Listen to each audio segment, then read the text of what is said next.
Well, this particular area of our studio gardens has been quite a favorite place to visit, especially for our visitors to the studio gardens. And I thought I'd bring you up to date on this project that we actually did early on in the spring. We just call this particular design a tree collar. And what we've done is, again, we've put a barrier back behind the planting area against the tree. There's a 2x2 there with some chicken wire, and that way the soil does not snug or fit right up against the tree. A lot of people are concerned we're going to kill the tree, and we probably could. So there's air and space down in there. As a matter of fact, we found a snake living down in there a few weeks ago. But then we went out about 4 to 6 inches with burlap and more chicken wire. We filled the center of that with soil, and then we just cut holes in the chicken wire and the burlap and stuck in our transplants of impatiens. And as the season progresses, sure enough, they're starting to fill in, and you can't see that background. And as the season progresses, it will hopefully improve even more. Now, this dries out quite a bit, so we put in some polymers to help keep it moist, but we still have to water it probably every 2 to 3 days throughout the summer. But it's in shade. It really is very interesting. And again, it'll probably last 1 year. We'll pull it away, and we shouldn't have any harm to the hackberry tree. We've also done something a little unique over here with a whiskey barrel. We've turned it on its side, put a little bit of potting soil on the inside and out to the front, planted impatiens, so the intent is to look like it turned over and spilled out color using some particular plants. Now, we'll probably come in and plant pansies in this in the fall to get a little bit more usage out of it. But the whiskey barrel is very interesting, as well as the history of it. You know, you want to keep them moist so they don't shrink on you, but as we were researching this, we found that this particular planter or planting idea was introduced in the year of 1975, where they used whiskey barrels for containerized plantings.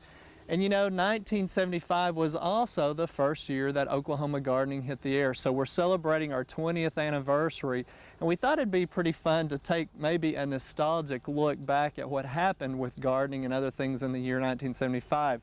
Now, if you really want to test your knowledge and show your age, you'll know that a stamp costs 13 cents.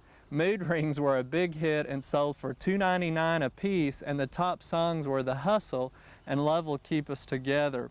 Well, nonetheless, things change obviously over 20 years and prosper. And let's talk about some of the things that were introduced in 1975 and what's happened since then. 1975 was also the first year that weedless gardening really was introduced. And that was the year that they started talking about how you could use black plastic mulch in your landscape. And of course, we know that that's really not a popular thing up through 20 years later. It was also the year that cordless lawnmowers were first introduced into the market. The Carefree brand from Toro, which was a battery-charged lawnmower, and you could run, probably a little more than an hour on a single charge. It's hard to believe how that's changed, and of course there have been a couple of more brands or models introduced since that time.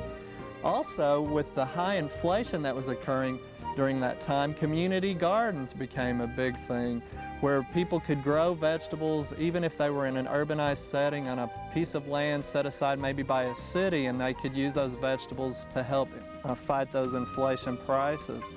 Also, it's hard to believe that Lyme disease was first really identified back in that year, and it was named after Lyme, Connecticut, where it was first found. That was also the year that New Guinea impatiens were introduced into the landscape. Actually, some horticulturists from various organizations went over to the country of New Guinea and brought back the New Guinea impatiens, which are native to that area. And of course, there are literally hundreds of cultivars of those now. And remember, they're the ones that get a little bit taller and prefer a little bit more sun. Also, the candy cane zinnia, ambrosia cantaloupe in 1975 was Spellbinder was the rose of the year. So some of those things are still used today. Ambrosia cantaloupe is a favorite for most home gardeners. We hope you've enjoyed this classic from the Oklahoma Gardening Vault. Remember, even though these tips and techniques are timeless, there's always something new to learn in the world of gardening. By subscribing to both Oklahoma Gardening and OK Gardening Classics, you'll have access to a wealth of gardening knowledge, both classic and contemporary.